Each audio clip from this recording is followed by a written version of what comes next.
이번엔 정몽구 이야기입니다. 정몽구는 1938년생입니다. 그러니까 지금 77세네요. 네, 77세예요. 정몽구 회장은 지금은 아마도 아닐 거라고 생각을 하는데 이분은 어릴 때부터 굉장히 열등감이 많은 분이었습니다. 아버지의 그림자도 못 밟던 사람이죠. 아버지한테 좀 무시를 당하던 사람이었습니다. 왜? 정주영 회장이 공부를 못 하셨잖아요. 네, 제대로 학교를 못 나온 거예요. 그러니까 공부 잘하는 사람을 좋아했어요. 자식들도 공부 잘하는 자식을 좋아한 거예요. 그래서 정몽원, 정몽준 이런 사람들을 좋아한 거예요. 특히 영어 잘하는 사람을 좋아했습니다. 네. 그리고 영어를 잘하면 기업을 잘한다고 생각을 한 거예요. 자기가 잘 못하니까 그랬겠죠. 그런데 그 동생들에 비해서 정몽구는 진짜 공부를 못했어요. 힘은 잘 썼어요. 그래가지고 이분이 이제 지금 호암재단 이사장을 하고 계시는 손병두 이사장이시거든요. 정경련 부회장도 하시고 이제 그랬는데 이분이 정몽구 회장하고 동기 동창입니다. 그 경복고등학교. 그래서 이 손병두 당시의 학생이죠. 학생이 이제 왜 학교 깡패들한테 이제 삥을 뜯기려고 뭐 그러고 있는데 정몽구 친구가 와가지고서는 다 쫓아내줘요. 그 친구들 다 쫓아주죠. 럭비부도 하고 막 그랬었어요. 그러니까 성질이 불같지만 아무튼 공부는 잘 못하는 그런 사람이었어요. 그리고 특히나 더 말을 못하는 사람이에요. 그래가지고 어느 정도 말을 못하시냐면 이분이 오피러스라고 하는 차종 있잖아요. 오피러스. 그거를 오리피스라고 얘기한 적이 굉장히 많고요. 그 다음에 한번 연설을 하다가 전문 경영인을 발탁하겠습니다. 이렇게 써줬는데 이거를 전문 경영인을 박탈하겠습니다. 라고 해가지고 이게 무슨 말이지? 사람들이. 그러니까 오리피스 정도면 이제 유추는 할 수 있는데 전문 경영인을 박탈하겠다 그러니까 야, 이게 정말 당황스러운 거지. 무슨 뜻인지 이게. 아무튼 그럴 정도로 이분이 말씀을 못 하세요. 근데 의사 전달은 분명히 하시는데 아무튼 발음에 문제가 있는지 뭐 아무튼 그러니까 아버지한테 영 탐탁지 않게 보였던 거예요. 그래서 정주영 회장이 몽구는 자파상이나 시켜야지 이랬단 말이죠. 그리고 회사는 몽원이 몽준이한테 다 줘야 된다 이렇게 생각을 하고 있었던 거예요. 공부 잘하는 애들한테.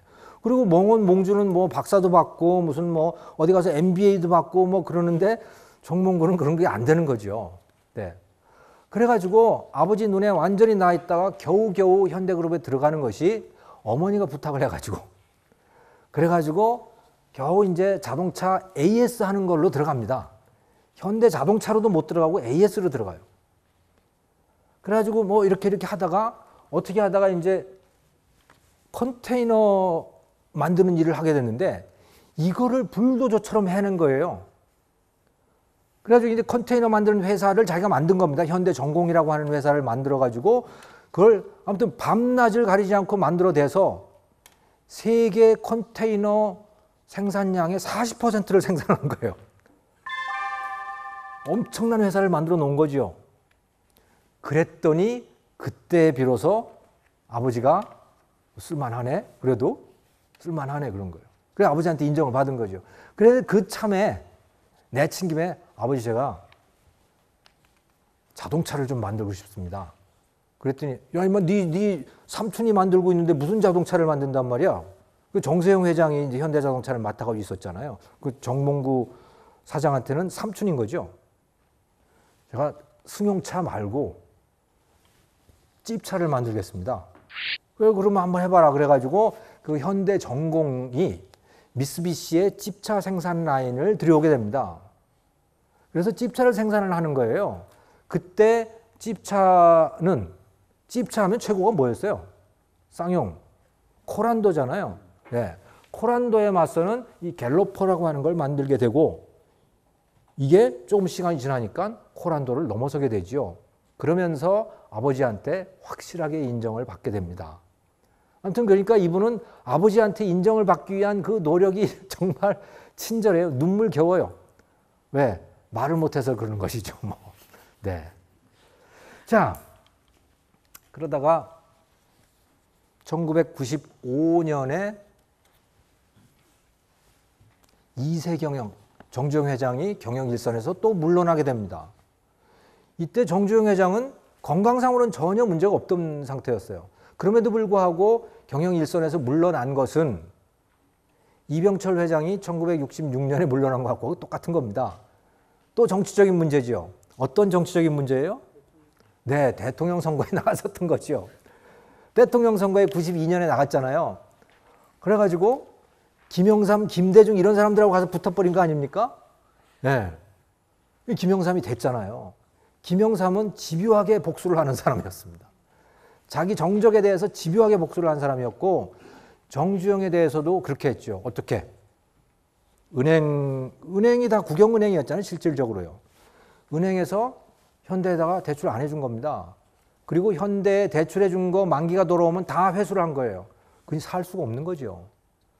이때 겨우 현대그룹을 버티게 만들어줬던 것이 현대중공업이었어요. 그 배 만드는 회사 있잖아요. 거기 워낙 배가 잘 팔리니까 그 배 판 대금을 가지고 겨우겨우 지탱을 할 수 있는 거지. 기업이 은행을 못 쓰면 이건 진짜 뭐 완전히 팔다리 다 묶고 기업을 하는 그런 상태니까. 그래서 도저히 안 되겠는 거죠. 그래서 정주영 회장이 공개 사과를 하잖아요. 김영삼 대통령은 정말 훌륭하신 분이다. 정말 훌륭하신 분이고 나는 정말 잘못했어. 나는 진짜 나쁜 사람이야. 하고 경영권 다 내놓고 자식들한테 물려주고 나간 겁니다. 살기 위해서 그런 거예요. 뭐 회사를 살려야 되니까. 네. 자, 그런데 이제 뭐 그 형제들 사이에 이제 뭐 옥신각신을 하는 거죠. 왜?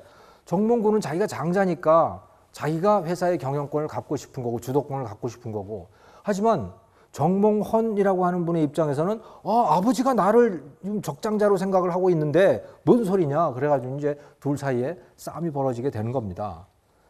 그러다가 정주영 회장이 2000년에 3부자 동반 퇴진을 선언을 하죠. 우리 3부자 다 물러나겠다. 그리고 전문 경영인으로 하겠다라고 했는데 정몽구 당시 회장이 무슨 소리입니까 아버지? 난 그렇게 못합니다. 그래가지고 현대자동차 이미 이제 정세영 자기 외삼촌 삼촌으로부터 현대자동차 지분은 다 받아 놓은 상태거든요. 그러니까 그걸 가지고 그냥 나와버리죠. 더 이상 나는 현대그룹하고 이제 손 끊겠습니다 하고. 그래서 이제 계열 분리를 하는 거예요. 그래서 현대자동차가 별도의 그룹으로 성립을 하게 되는 겁니다. 그리고 사람들은 정말 걱정했죠. 망할까 봐. 망할까 봐 정말 걱정했었습니다. 그런데 한 10년쯤 지났더니 현대자동차가 세계 자동차 메이커의 빅5에 들어간 거예요. 원래 10위였습니다. 혼다 저 밑에 있는 현대자동차는 10위였어요. 그게 5위로 올라가게 되는 겁니다. 진짜 놀라운 변화였던 거죠. 원래 2000년도에 시장 점유율, 세계 시장 점유율이 4%가 채 안 됐었습니다. 그런데 2013년, 2014년 가면서 8%, 어떤 높을 때는 10%까지도 가게 되는 거죠. 진짜 어마어마한 세계적인 기업으로 발돋움을 하게 된 것입니다. 그 이유는 뭘까요? 품질이라고 하는 거였습니다. 집요하게 품질을 물고 늘어집니다. 원래 현대차 이랬었죠. 현대자동차 한국에서는 뭐 독자적인 고유 모델 1호라고 했지만 사실 세계 시장에서는 뭐 그저 그랬습니다. 근데 엑셀을 만들어 가지고 80년대 초반에 한 3년 동안 잘 판 적이 있었습니다. 미국 시장에서 연간 30만 대씩 판 적이 있었어요. 근데 그게 끝이었어요. 그 이후로 현대자동차는 불량의 대명사가 됐고요. 그래서 이 데이빗 레터만이라고 하는 사람이 레이트쇼라고 하는 거 이런 이제 톡쇼를 합니다만은 여기서 조롱거리로 만들어 버리죠. 현대자동차를. 만약에 나사에서 쏘아 올리는 그 미국 우주선 계기판을 만약에 현대자동차가 만들었다고 거기 현다이라고 써 있다면 아마 우주 비행사들이 다 도로 귀환할 거다 이거. 왜? 반드시 떨어질 테니까. 그게 현대자동차였어요. 그게 현대자동차였습니다. 이런 상태로 회사를 받은 거예요. 받은 게 아니고 자기가 이제 나온 거죠. 자, 이걸 어떻게 할 거냐 이제. 이분의 전략은 현장주의입니다. 당장 고쳐. 당장 고쳐. 문제가 있는 건 당장 고쳐. 자, 언제까지 고칠 수 있어? 오늘 저녁까지 고칠 수 있어? 이런 식이에요. 고치면 고쳤다고 그럴 때 다시 가서 확인하는 겁니다. 회장이 현장으로 돌아다니는 겁니다. 현장주의. 자, 그러면서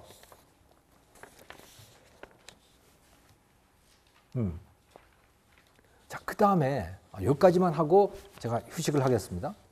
자, 그래서 회장이 현장으로 그렇게 막 돌아다니는 거예요. 그런데 현대자동차 현장이 도대체 얼마나 많고 몇만 명이나 되는 사람들을 어떻게 하겠습니까? 그거를 혼자 돌아다니면서. 한계가 있는 거죠. 그래서 품질이 그렇게 잘 좋아지질 않습니다. 그래서 이분이 극약 처방을 내리게 됩니다. 이건희 회장하고 굉장히 비슷한 면이 있어요. 그런 면에서 보면 이건희 회장도 극약 처방을 내리잖아요. 이 사람도 극약 처방을 내립니다. 그게 뭐냐? 망하는 데 베팅을 하는 거예요. 망하는 데 베팅을 하는 겁니다. 어떻게? 자, 그 전까지 3년 6만 마일을 보증을 해줬습니다. 그러니까 3년 동안 6만 마일 이내에 주요 부위에 고장이 나면 공짜로 고쳐주겠습니다. 이게 판매 조건이었어요. 그런데 그것을 10년 10만 마일 무상 보증으로 하겠다는 거예요. 이건 망하는 겁니다. 10년 10만 마일이면 그러니까 자동차는 산 사람은 무조건 공짜로 해주겠다는 얘기예요. 누가 10년을 탑니까? 10만 마일 타는 사람이 얼마나 있어요? 16만 킬로입니다.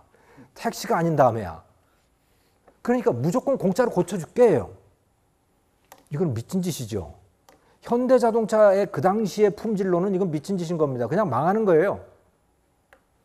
그런데 거기에 그래서 임원들이 막 반대를 하죠. 이 사람이 분명히 정신적으로 문제가 있는 사람이야.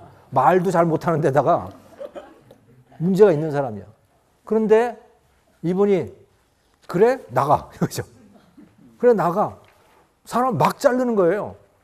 그러니까 겁나서 그렇게도 못하는 거야. 그냥 하면 하라는 대로 해야 되는 거죠. 그래서 이걸 합니다. 10년 10만 마일을 해요. 자, 그런데 망할 수는 없잖아요. 망할 수는 없잖아요. 직원들 입장에서도. 그럼 어떻게 해? 품질을 좋게 만들어야지. 그래야 회사가 안 망할 거 아니에요. 그러면서 진짜 품질이 좋아지기 시작하는 겁니다. 품질이 좋아지기 시작하는 거예요. 그래서 이거예요.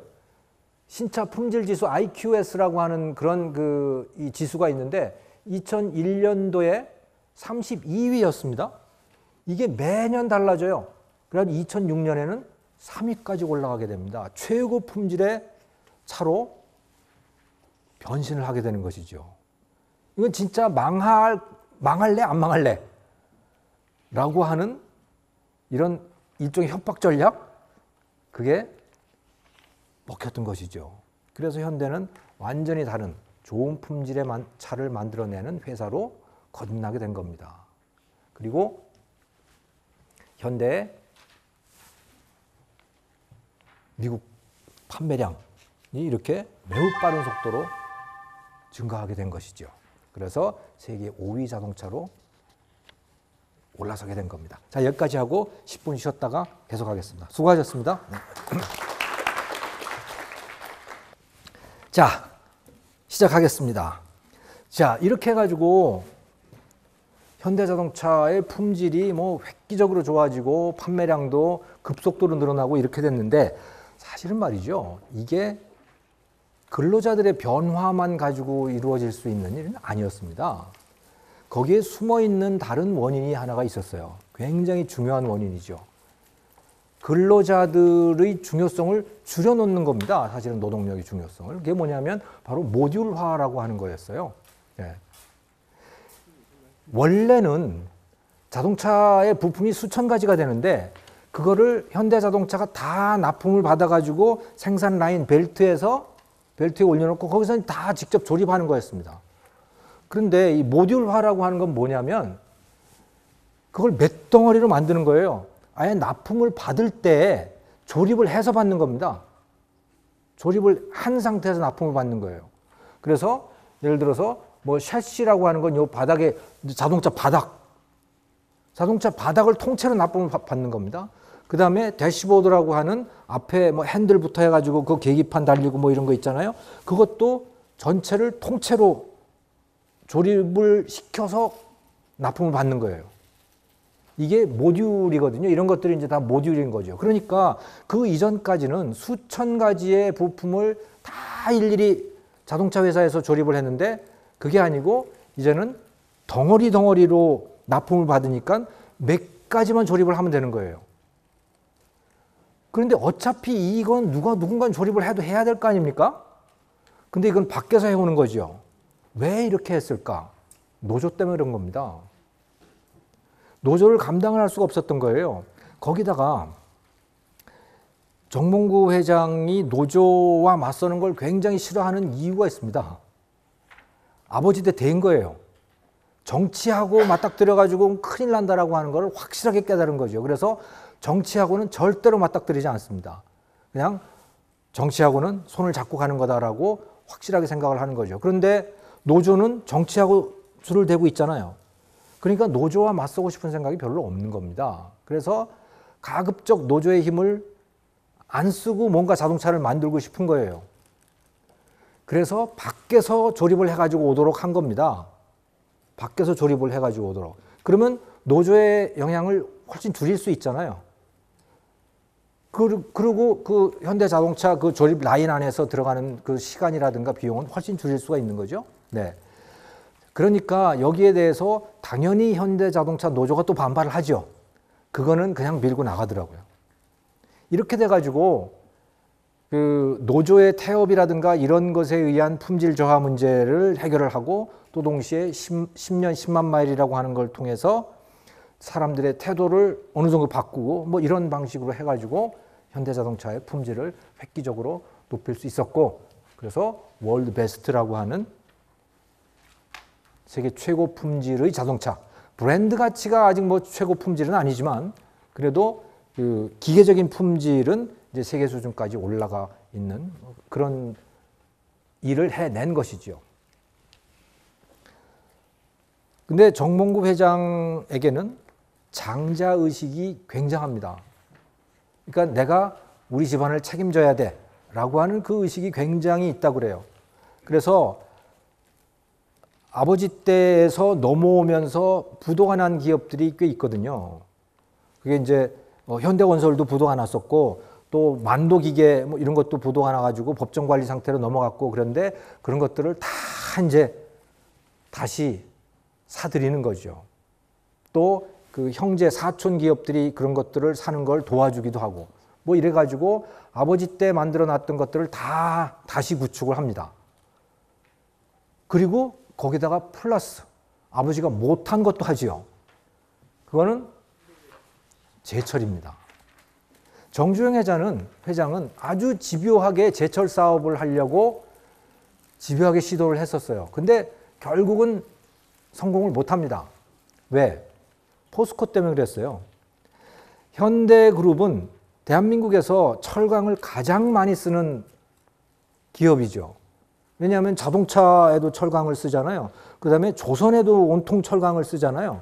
그러니까 철강의 최대 수요자인데, 그런데 현대 정주영 회장의 입장에서 보면 포스코가 횡포를 부리는 거예요. 훨씬 더 싼 값에 더 좋은 조건에 줄 수도 있을 것 같은데 자기가 독점 공급자라고 횡포를 부린다고 생각을 했던 거죠. 그게 얼마나 사실인지 아닌지는 모르겠습니다만 아무튼 정주영 회장 스스로는 그렇게 생각을 했었고, 자기가 직접 철강을 생산을 하면 포스코보다 훨씬 잘할 수 있다고 확신을 가지고 있었어요. 그래서 계속 철강에 진출을 하려고 하는데 정부에서 허가를 안 내주는 거죠. 그래가지고 결국은 철강을 못했거든요. 그런데 정몽구 회장이 결국 당진에다가 현대제철, 일관제철소를 만들어내는데 성공을 하게 되죠. 그래서 이제 철강에서부터 자동차, 까지 쭉 그 일관된 라인을 이제 만들어낼 수가 있게 됐고, 지금 여기서 시도를 하는 게 더 얇고 강도는 강하지만 얇고 가벼운 철판을 만드는 거를 지금 시도를 하고 있답니다. 성공을 했으면 좋겠습니다. 자, 그래서 이제 이런 그룹들이 만들어지는 거예요. 현대차, 기아차, 현대제철, 현대건설, 여기도 건설이고 또 수송회사인 글로비스, 현대모비스. 현대모비스는 저기 부품 회사죠. 현대모비스가 현대자동차 그룹의 중심 그룹인데, 정몽구 회장이 무슨 회사로 시작했다 그랬죠? 현대전공, 컨테이너 회사로 시작했다 그랬잖아요. 이게 바로 현대전공입니다. 현대모비스가. 네. 현대전공이 바뀐 게 현대모비스죠. 자, 지금까지는 큰 성공을 거두었습니다. 그런데 여기도 엄청난 도전이 앞에 놓여 있지요. 자동차의 컨셉 자체가 바뀌고 있습니다. 지금은 철판, 아무튼 이런 철판 통에다가 엔진을 달고 바퀴를 달아놓은 거잖아요. 엔진이 없어지는 차, 핸들이 없어지는 차가 나온 겁니다. 이게 지금 구글이 실제 제작한 구글 자동차입니다. 장난감 같죠? 일부러 장난감으로 만든 겁니다, 이게. 자동차가 장난감이에요. 왜? 아이들이 타고 학교 가는 차입니다, 저게. 누가 운전해 줄까요? 엄마가? 아니요. 그냥 지들이 타고 가는 거예요. 왜? 운전면허 필요 없습니다. 운전자가 없으니까. 그냥 타면 지가 갑니다. 지가 목적지까지 그냥 가는 차예요. 지금 30만 마일은 성공적으로 운행을 했습니다. 그러니까 한 50만 킬로 되는 거죠. 언제든지 상용화 될 수 있어요. 근데 지금 제일 어려운 문제는, 저 자동차를 운행할 때 제일 어려운 문제는 철학적, 윤리적인 문제랍니다. 누군가 사고를 내야 되는 상황이 닥쳤을 때 내가 강아지를 쳐야 되느냐, 사람을 쳐야 되느냐, 이런 순간이 온다는 거예요. 그랬을 때 어떻게 해야 되느냐, 이거. 그런 순간에 어떤 결정을 내려야 되는가. 인간은 그것을 배우지 않아도 어느 정도는 아는데, 자동차, 컴퓨터는 아직 그걸 잘 못한다는 거예요. 그럴 때 무슨 지시를 내려야 되는지 아직 결정을 못하고 있다고 그러더라고요. 그런 문제들만 빼놓으면 실질적으로 거의 상용화 될 수 있는 단계까지 왔다는 거죠. 그러니까 자동차는 이제 현대자동차 같은 그런 컨셉이 아닌 겁니다. 앞으로 한 10년 있으면 자동차 회사가 엔진 만들고 하는 회사가 아니고 그냥 전지 회사가 될 수도 있는 거고, 전지로 가는 거니까요. 아니면 모터 회사가 될 수도 있는 거고요. 굉장히 컨셉이 달라지는 겁니다. 그래서 구글이 이런 자동차를 만들 수 있는 거고요. 또 애플도 자동차를 만들었어요. 그러니까 자동차는 이제 전자제품입니다. 전자제품이고 컴퓨터 덩어리이고 그런 거죠. 자, 그랬을 때 현대자동차가, 대한민국 자동차 기업들이 과연 이것을 극복할 수 있을까? 이것은 현대뿐만이 아니고 대부분의 자동차 기업이 지금 맞닥뜨려 있는 엄청난 과제죠. 어쩌면 현대는 삼성전자하고 같이 가야 될지도 몰라요. 왜? 이게 프로그램 덩어리니까. 반도체 덩어리가 될 테니까. 네, 어떤 일이 벌어질지 알 수 없는 것이죠. 자, 그 일 누가 해내야 될까요? 마찬가지로 정몽구의 후세대, 그리고 또 전문 경영인들의 몫입니다. 우리 세대의 몫인 거죠.